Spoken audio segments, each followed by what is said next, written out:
Una nube oculta el cielo. Una sombra nuclear se cierne sobre el futuro de la humanidad.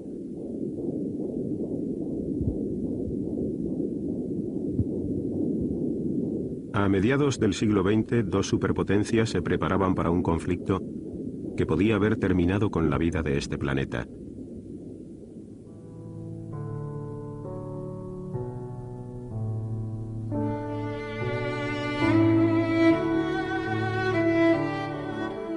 Las flores de primavera, la cálida luz del día, los placeres de la vida. Pero bajo este hotel norteamericano había una puerta oculta que conducía a un mundo subterráneo.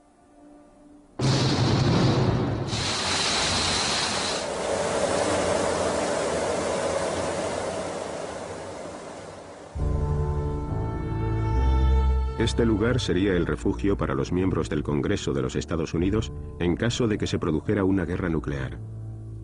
Aquí abajo, los políticos representarían a todos los fallecidos y moribundos del mundo exterior.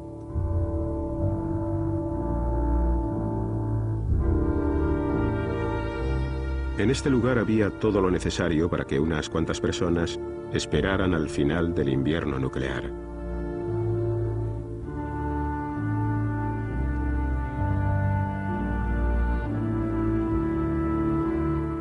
Pero existía la posibilidad de que alguien perdiera los nervios. En ese caso, se usaría la fuerza para mantener el orden.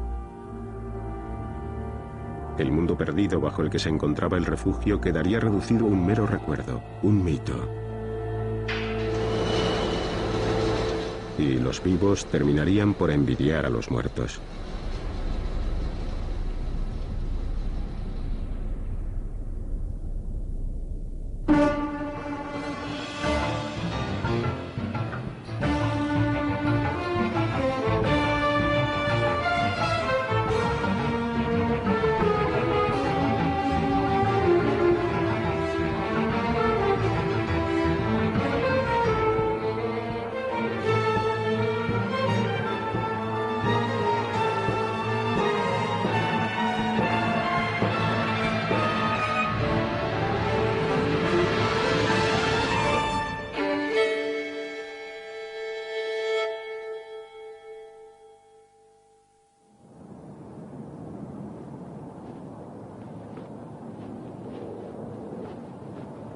Berlín, 1945.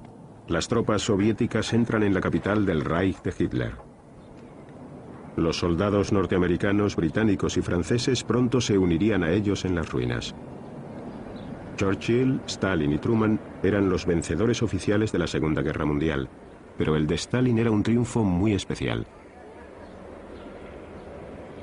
El poder ruso se había introducido en el corazón de Europa.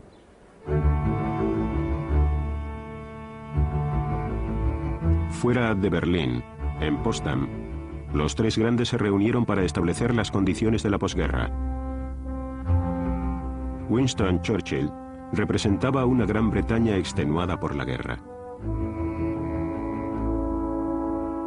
En cambio, José Stalin, gobernante supremo de la Unión Soviética, se enfrentaba a Harry Truman, 33º presidente de los Estados Unidos. Tan solo 3 meses después de la muerte del presidente Franklin Delano Roosevelt, Harry Truman, que había sido el dueño de una mercería en Missouri, salía hacia Potsdam. Era su primera conferencia en el extranjero como jefe de Estado. El presidente Truman no estaba preparado para asumir la presidencia en el sentido de que no estaba totalmente informado, ni conocía los últimos detalles sobre lo que estaba pasando. Pero llevaba 10 años haciendo las funciones de senador y presidía uno de los más importantes comités de guerra del Congreso, por lo que era perfectamente consciente de los problemas con los que se enfrentaba un presidente.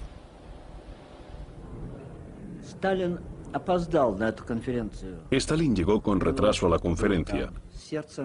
Tuvo una especie de ataque al corazón. La cuestión es que llegó un día después Fue a ver a Churchill y a Truman y se disculpó por la tardanza. La guerra había asolado la Unión Soviética, pero Stalin seguía siendo una figura imponente. I went up to him and I said, Marshal, this must be a great satisfaction to you after all the trials that you've been through and the tragedy that you've been through to be here in Berlin. And he looked at me and said, Tsar Alexander got to Paris. ¿Quería Stalin llegar hasta el Atlántico? Lenin, su predecesor, tenía la esperanza de que la revolución rusa daría lugar a una revolución comunista a escala mundial. En este periodo de ideologías enfrentadas que siguió a la Primera Guerra Mundial, tiene sus orígenes la Guerra Fría.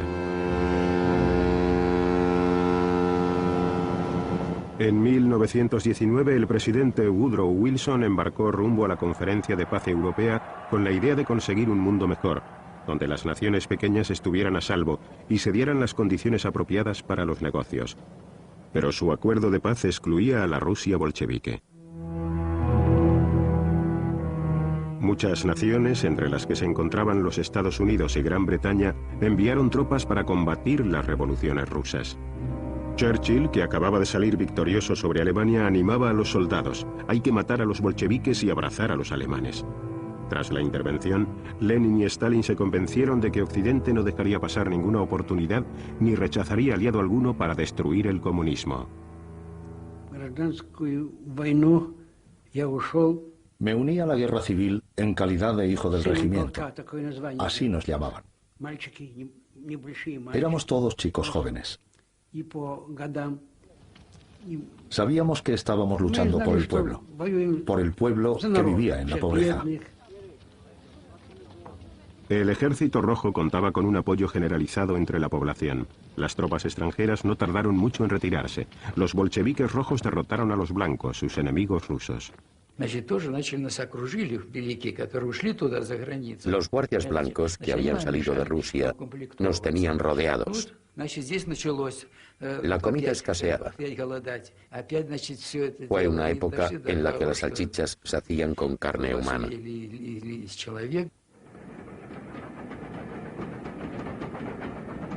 En Rusia la hambruna siguió a la guerra civil. Los bolcheviques, que habían resultado victoriosos, se apartaron del mundo exterior para desarrollar la economía de su propio país. América también se volvió sobre sí misma. El pueblo deseaba vivir bien, sin más conflictos con países del extranjero. Entonces, en 1929, Wall Street quebró. Comenzó la Gran Depresión. De repente, en esta nación, la más rica de la Tierra, millones de personas tuvieron que hacer frente a la miseria. La política norteamericana se inclinó hacia la izquierda. I, Franklin Delano Roosevelt, do solemnly swear that I will faithfully execute the office of President of the United States and will, to the best of my ability, preserve, protect, and defend the Constitution of the United States. So help me God. Roosevelt prometió a los norteamericanos un nuevo programa político y económico, el New Deal. Utilizaría el capitalismo para obtener el bien público y, en un cambio de política, reconoció a la Unión Soviética. No hay que olvidar que durante 16 años, creo, carecimos de una representación en Rusia. No había relación alguna entre los dos gobiernos y Franklin Delano Roosevelt fue el único que decidió tratar de acabar con este bloqueo. Stalin impulsó la industria y esta nueva situación pronto atrajo a expertos norteamericanos. Algunos se llevaron con ellos a sus familias.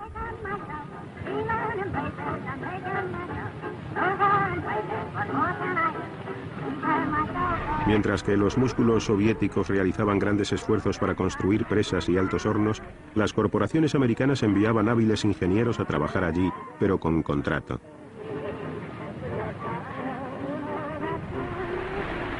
La ideología comunista no les preocupaba. A diferencia de los rusos, eran libres para marcharse cuando el trabajo hubiera terminado.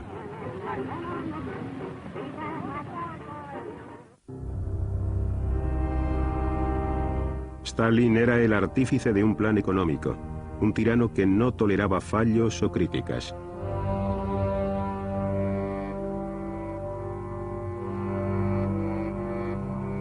Los campos de propiedad privada se convirtieron en llanuras colectivizadas. El precio que hubo que pagar por la colectivización fue el asesinato de millones de campesinos y una nueva hambruna.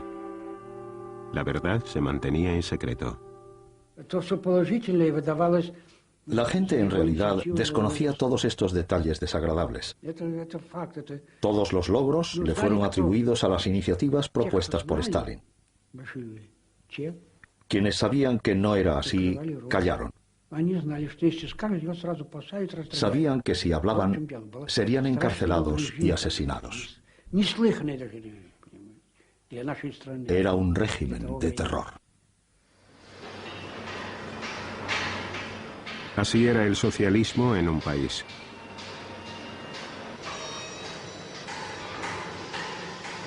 En 10 años, la producción de la industria pesada se duplicó.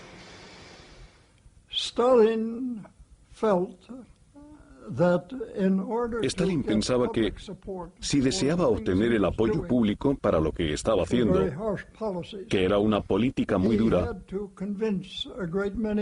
tenía que convencer a una gran cantidad de personas, al pueblo llano y a los miembros del partido, de que Rusia se encontraba frente a una conspiración orquestada por las principales potencias capitalistas para minar el gobierno soviético por medio del espionaje.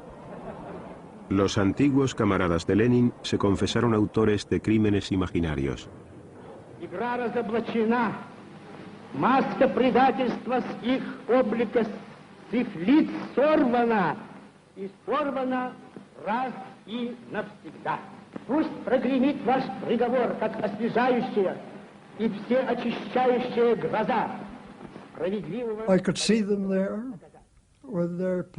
Podía verles ahí, con sus rostros pálidos, sus labios temblorosos y sus ojos evasivos. Eran los rostros de unos hombres que, si no habían sido torturados, al menos sí aterrorizados de muchos otros modos. A menudo les amenazaban con tomar represalias con sus familias si no confesaban. Los juicios de Moscú dieron al traste con algunas de las ilusiones extranjeras. La Unión Soviética había demostrado ser un estado policial y no un paraíso para los trabajadores. Pero incluso en Estados Unidos, miles de personas permanecieron fieles al sueño comunista. En los años 30, Moscú hizo un llamamiento al Frente Popular de la Izquierda contra Hitler y el fascismo. Within the shadow of the giant skyscrapers, the red cohorts of communism gather at historic Madison Square. La lucha contra la difusión del fascismo se convirtió en la gran causa común tanto para los socialistas como para los comunistas. Las dudas sobre Stalin se disiparon. En España, voluntarios procedentes de todo el mundo se congregaron para oponerse a la rebelión fascista emprendida por Franco. Hitler y Mussolini proporcionaban armas al dictador español.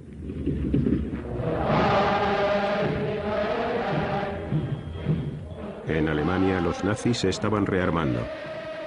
Hitler no ocultaba su ambición de dominar Europa y después el mundo entero. Ein Sowjetzeichen soll vor sich hertragen und wir werden in unserem Zeichen wieder siegen.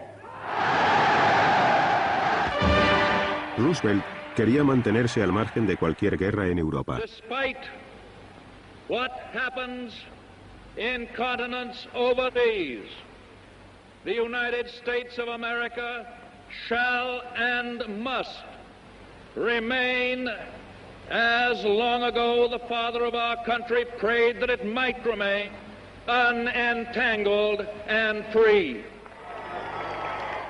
El primer ministro británico, Neville Chamberlain, confiaba en que Hitler se atendría a razones. When I was a little boy, I used to repeat, if at first you don't succeed, try, try, try again. En septiembre de 1938, Chamberlain voló a Múnich.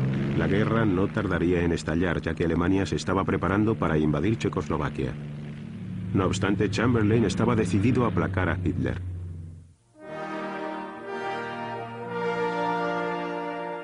En Múnich, Gran Bretaña, Francia e Italia autorizaron a Hitler para que se apropiara de la zona checa de los Sudetes, con su minoría alemana. Los aliados de Checoslovaquia la habían abandonado. En Moscú, Stalin aprendió algo de la reunión de Múnich. Llegó a la conclusión de que las democracias occidentales nunca le harían frente a Hitler. Stalin planeó un desesperado golpe diplomático. Fascistas y comunistas, enemigos acérrimos, estaban a punto de abrazarse. Hitler envió a Ribbentrop, su ministro de Asuntos Exteriores, a Moscú. El ministro de Exteriores soviético, Molotov, firmó el Pacto Germano-Soviético. Occidente estaba consternado.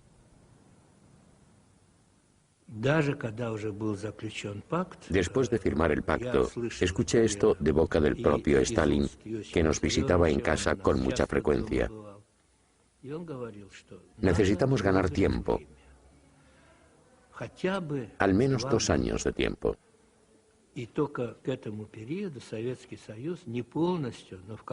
Solo entonces la Unión Soviética podrá defenderse de Alemania.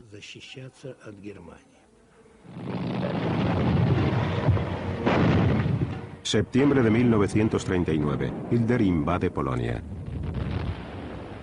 Gran Bretaña y Francia le declaran la guerra al agresor. Demasiado tarde para salvar a Polonia. Derrotada, Polonia desapareció del mapa. Alemania y Rusia habían conspirado contra ella. Nikita Khrushchev supervisaba a los ocupantes comunistas de la parte oriental de Polonia. Estaban tomando posesión de provincias que en un tiempo gobernaron los zares.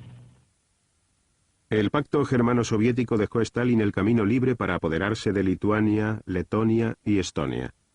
Los estados bálticos volvían a estar bajo la dominación rusa. Al invadir Finlandia, Stalin había atentado contra el mundo.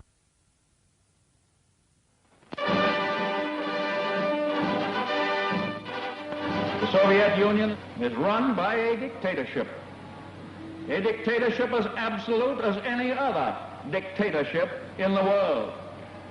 It has allied itself with another dictatorship, and it has invaded a neighbor so infinitesimally small that it could do no conceivable, possible harm to the Soviet Union.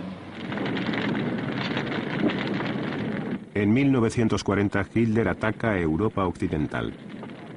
A mediados de 1941, Francia, Bélgica, Holanda, Noruega, Dinamarca, Yugoslavia y Grecia pasaron a engrosar la lista de sus conquistas. La Gran Bretaña de Churchill resistía en solitario.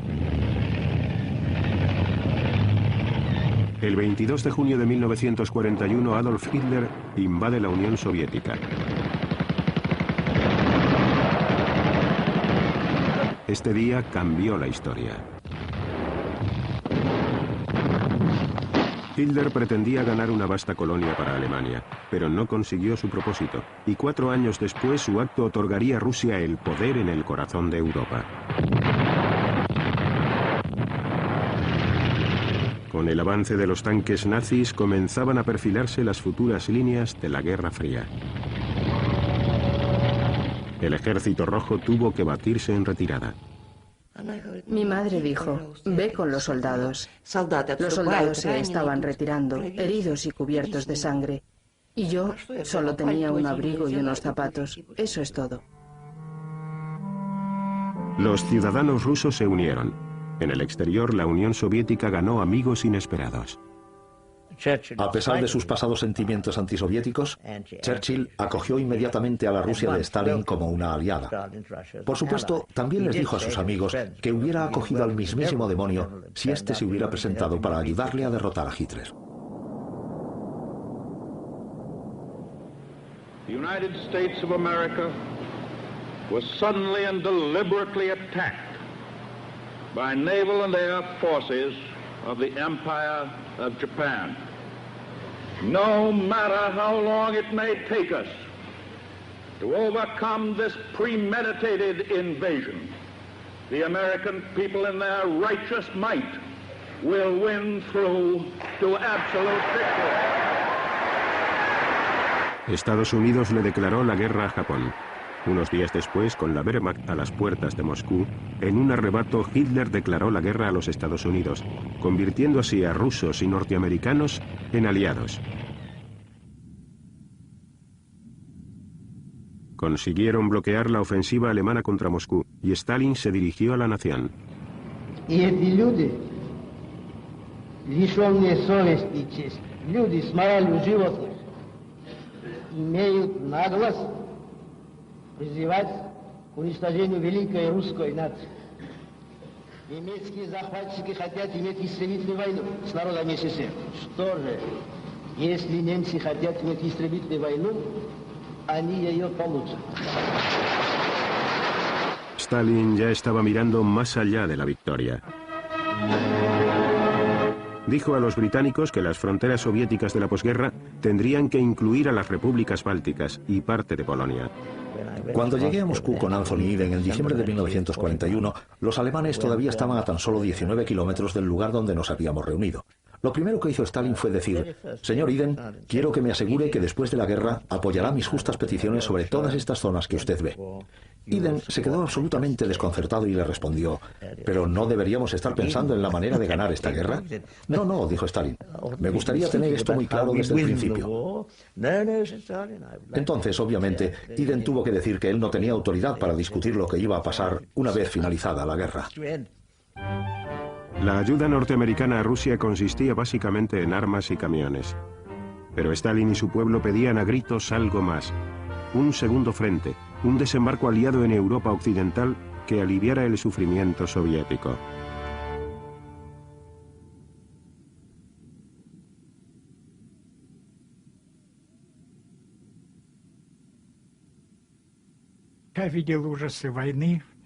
He visto las atrocidades y he escuchado el sonido de la guerra.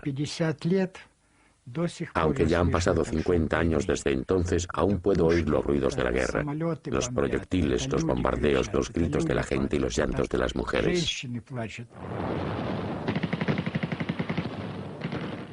Durante 6 meses se libró una encarnizada batalla en Stalingrado. Hitler envió allí a 500.000 de hombres. Los alemanes quedaron atrapados y se vieron obligados a rendirse. El rumbo de la guerra estaba cambiando.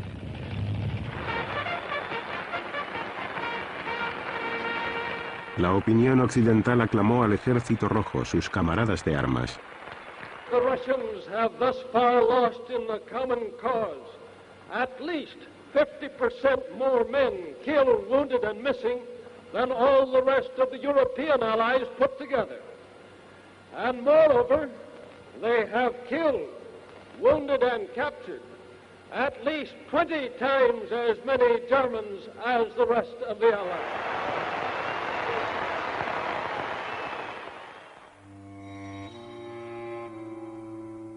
Los nazis buscaron el modo de acabar con la alianza formada contra ellos. En Katyn, al oeste de Rusia, desenterraron los cadáveres de más de 4.000 oficiales polacos. Alemania anunció que los oficiales habían sido asesinados por los escuadrones de seguridad soviéticos en 1940, información que al final resultó ser verdadera. Gran Bretaña y Estados Unidos decidieron ignorar esta evidencia sobre los métodos de Stalin.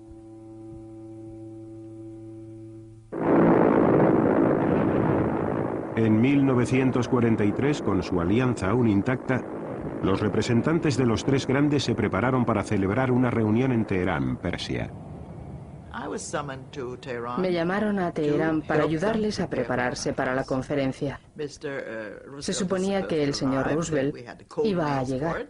Teníamos un nombre en clave para él, por eso llamé al aeródromo y bastante segura hablé con el almirante Levy. Le pregunté, ¿están ya en camino? A lo que él respondió, no, salimos para una misión americana. Cuando se lo dije al señor Molotov, creí que me iba a matar, pero dijo, ¿cómo? Y me preguntó, ¿para qué está usted aquí? ¿Quién la ha mandado? ¿Qué sabe usted? ¿Qué le voy a decir a Stalin? Stalin convenció a Roosevelt de que estaría más seguro residiendo en la embajada soviética. Habían preparado este edificio especialmente para su visita. Estaba lleno de micrófonos. Stalin me dijo que la tarea que le asignaba a mi grupo, y a mí en especial, era muy poco atractiva desde un punto de vista ético.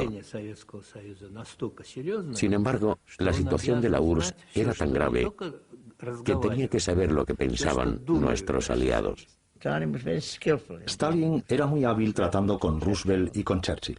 Incluso a Churchill comenzó a caerle bien.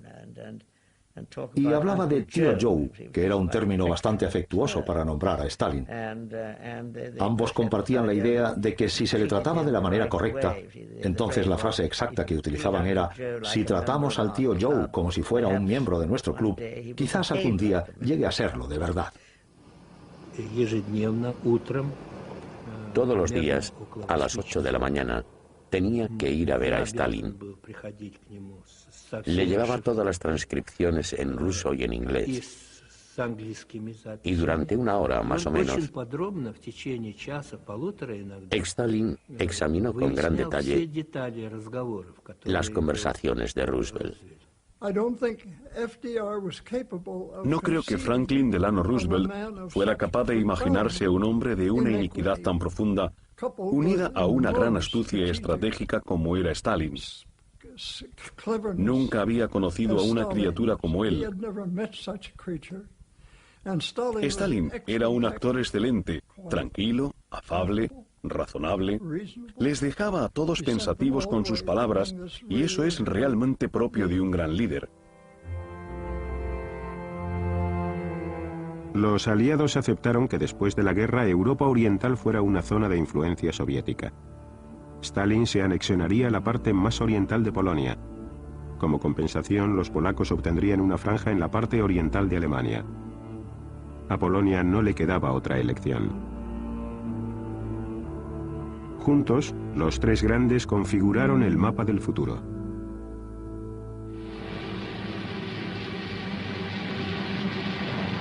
Día D, 6 de junio de 1944. La mayor invasión por vía marítima de toda la historia desembarca en Francia. Este era el segundo frente que tanto ansiaba Stalin. En el frente oriental, los ejércitos rusos seguían avanzando. Nazi rode back out of Russia. Every rail line blown up as they flee.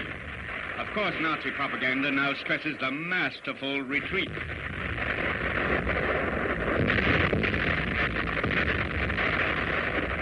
The Soviet flag unfurled in triumph over Sani, Tarnopol, Odessa, as the Russian tide of victory rolled westward toward Germany. A medida que el ejército rojo se aproximaba a Varsovia, la resistencia polaca arrebataba la ciudad a los alemanes. Los polacos esperaban liberarse y hacer frente a Stalin con una Polonia independiente. El Ejército Nacional de Polonia consiguió hacerse con Varsovia cuando se marcharon los alemanes y antes de que llegaran los rusos. Los mismos rusos les habían animado a ello. Entonces el ejército soviético se detuvo en el Vístula. Stalin dijo que sus tropas necesitaban descansar a las afueras de Varsovia para reagruparse. Los alemanes contraatacaron. Los rusos, que estaban al otro lado del río y que podían haber acudido en ayuda de los que luchaban por la libertad de Polonia, los abandonaron. Y por varias razones, creo que la política de los Estados Unidos debería haber cambiado en este momento. Los polacos contuvieron a los alemanes 63 días. Cuando los miembros de la resistencia fueron asesinados y Varsovia destruida, Polonia culpó a la Unión Soviética.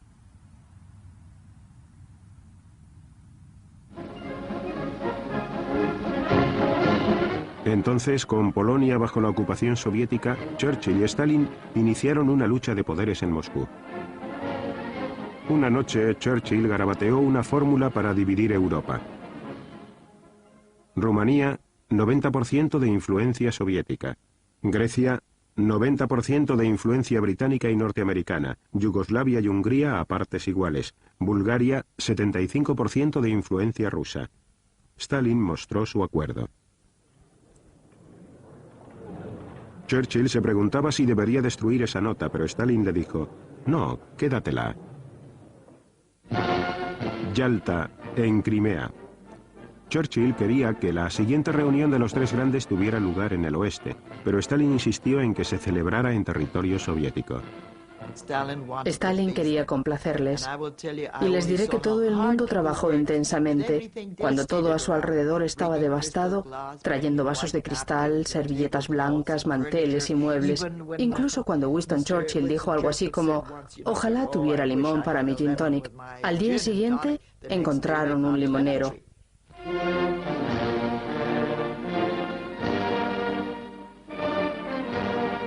Esta estancia fue un tormento para Roosevelt, que estaba muy enfermo. Su polio y las tensiones del liderazgo durante la guerra le debilitaron.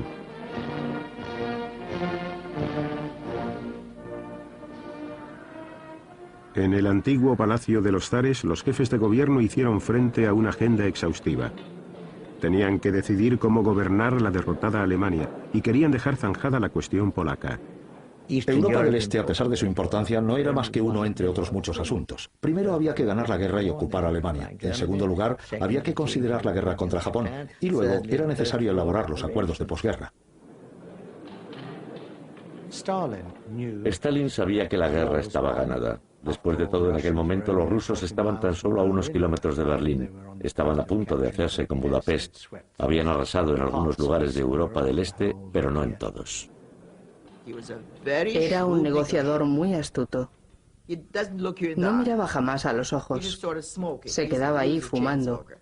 Y es que era un fumador empedernido y daba la impresión de no estar escuchando. Y luego de repente alzaba el dedo y decía, ¿ah?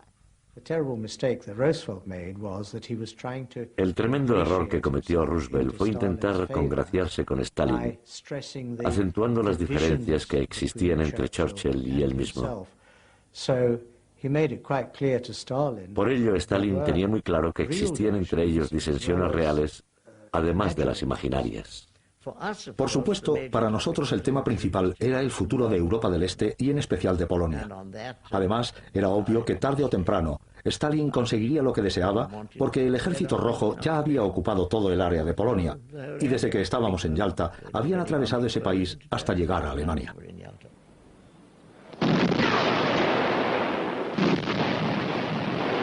Para entonces, los Balcanes y la mayor parte de Polonia estaban en manos soviéticas. Lo mismo sucedía con la mayoría de Checoslovaquia y de Hungría. Esta situación era fruto de los avatares de los campos de batalla, y la diplomacia no podía alterarla. En Yalta se presentaron dos documentos diplomáticos que sobre el papel eran perfectamente satisfactorios. Habría un gobierno de coalición en Polonia formado por gente del Este, y también se celebrarían elecciones libres.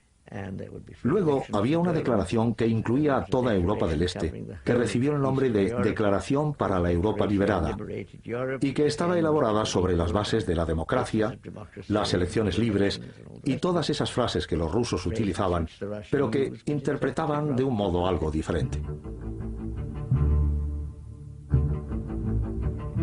Stalin prometió que las elecciones en Polonia serían libres y justas. Cansados de discutir, los demás le tomaron la palabra. Alemania sería gobernada conjuntamente por los aliados victoriosos, y Stalin se comprometió en secreto a participar en la guerra contra Japón. Churchill se sentía seguro.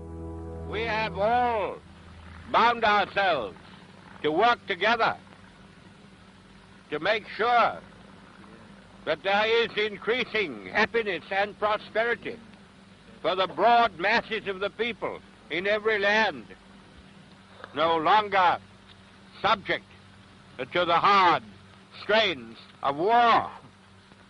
There is the prospect which has now opened before us.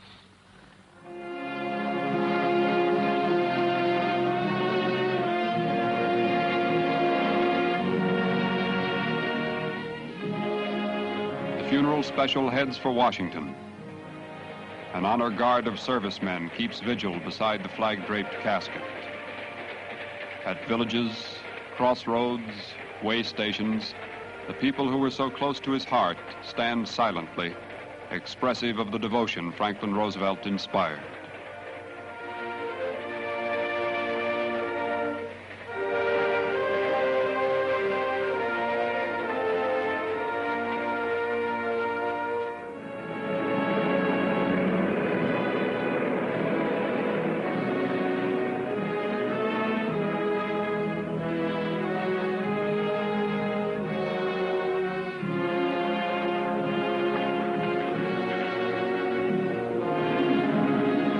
El presidente recibió sepultura al tiempo que las últimas batallas en Europa tocaban a su fin. Las tropas norteamericanas entraban en las ciudades alemanas sin encontrar resistencia. Estaban muy contentos de ver a los soldados americanos, porque temían que los rusos ocuparan su país o entraran en su zona. Los aliados descubrieron en su avance todo el horror de los crímenes perpetrados por los alemanes.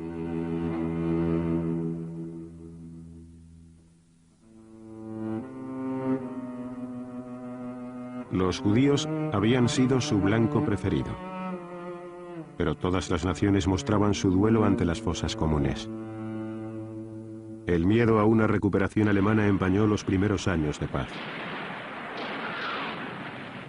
Pronto las tropas soviéticas y norteamericanas se encontraron en Alemania. Un día nuestro lugarteniente llegó y dijo que quería que se formara una patrulla para ir a ver si podíamos encontrar algunos rusos. Ninguno de nosotros tenía muchas ganas de ir en aquella patrulla, porque éramos conscientes de que la guerra había terminado y no sabíamos lo que había ahí fuera. Es decir, habíamos llegado muy lejos. ¿Por qué volver a jugarnos el cuello? Seguimos avanzando sin encontrar resistencia. Todos se retiraban y se rendían. Creo que tuvimos mucha suerte. Llegamos al río Elba y vimos a los rusos al otro lado. Le dije a mi amiga, quédate allí y yo me quedaré aquí. Esperamos a que desembarcaran. Podíamos ver sus caras. Parecían gente normal. Eran como los demás. Nos habíamos imaginado algo diferente. Después de todo, eran americanos. Creo que no sabíamos qué esperar de los rusos, pero cuando los mirabas y los examinabas no encontrabas diferencias. Con un uniforme americano habrían parecido americanos. No sabíamos a quién estábamos besando. Dábamos besos a todo el mundo.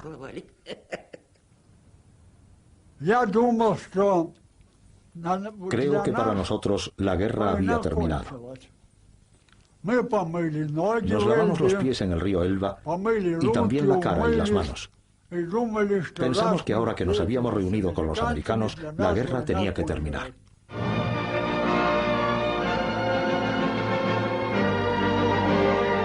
Dos días después, las cámaras estaban preparadas. Un momento que haría historia, el encuentro entre los soldados de a pie rusos y estadounidenses fue revivido con un reparto mucho mayor.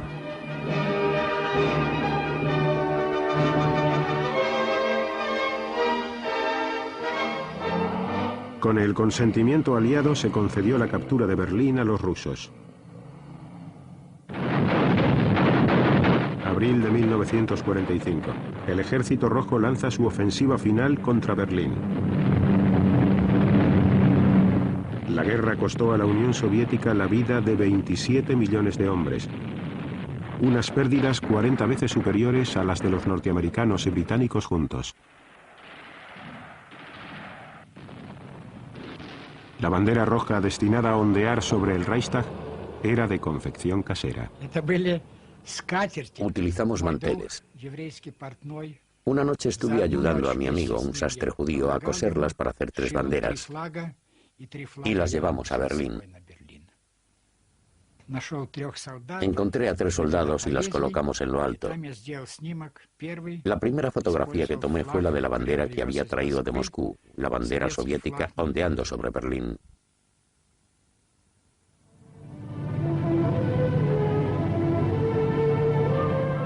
Cuando el Reich de Hitler se desmoronó, cientos de personas se reunieron en San Francisco para fundar la Organización de las Naciones Unidas.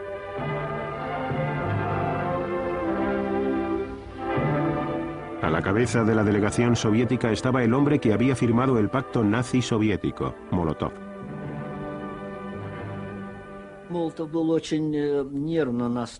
Molotov estaba muy nervioso porque sentía que la guerra estaba tocando a su fin, que la victoria pronto llegaría y él estaba en América. Por este motivo, todos los días le enviaba mensajes a Stalin en los que le preguntaba ¿cuándo puedo regresar? Mientras tenía lugar la reunión de San Francisco, llegó la noticia de la rendición de Alemania. General Eisenhower informs me that the forces of Germany have surrendered to the United Nations.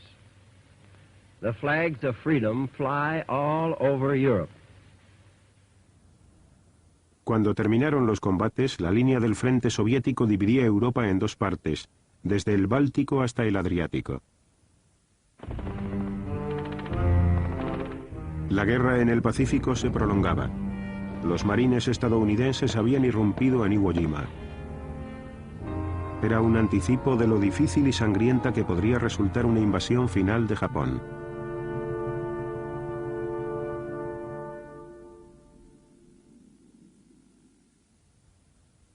Potsdam, en la Alemania conquistada, sede de la tercera cumbre aliada. La actitud de Washington hacia la Unión Soviética comenzó a cambiar bastante antes de Potsdam. En el aire ya había indicios de una inminente tempestad. Truman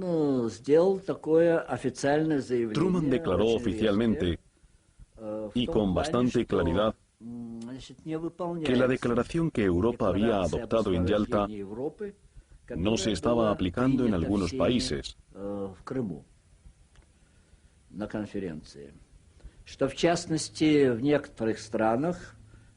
Estados Unidos no reconocía los gobiernos que se estaban constituyendo.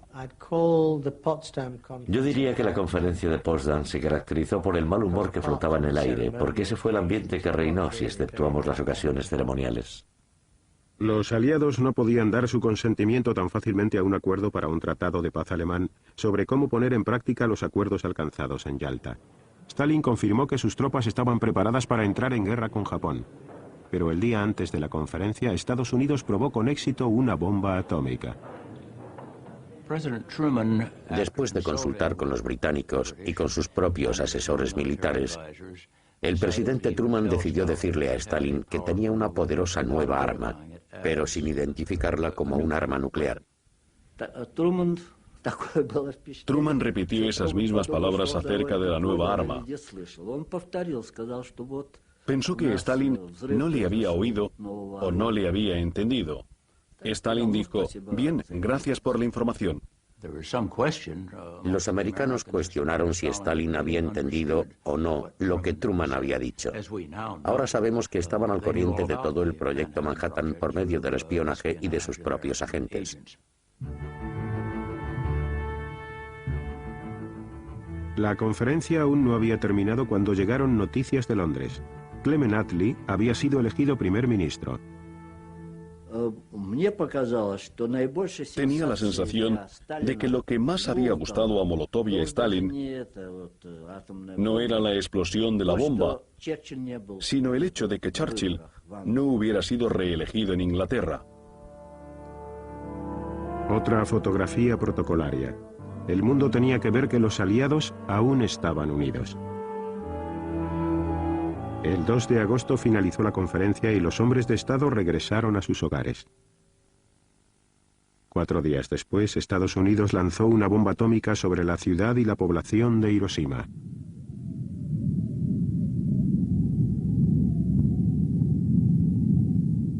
Al cabo de 3 días lanzó otra, esta vez sobre Nagasaki. Pronto la raza humana podría destruirse a sí misma en un solo día. Y en los momentos más críticos de la Guerra Fría, siempre ha estado presente la sombra amenazante de una guerra nuclear.